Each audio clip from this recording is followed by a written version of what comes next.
బంగారము నూరేళ్ళు నిన్ను కొలిచిన తీరు నా రుణము బంగారమే అమ్మ బంగారము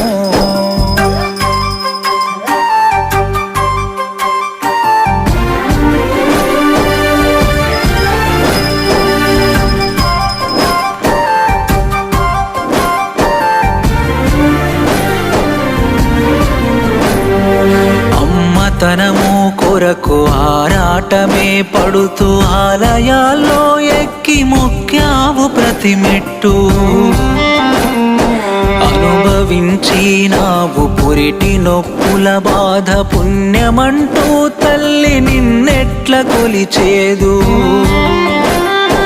ఒక మాంసము ముద్ద కూరు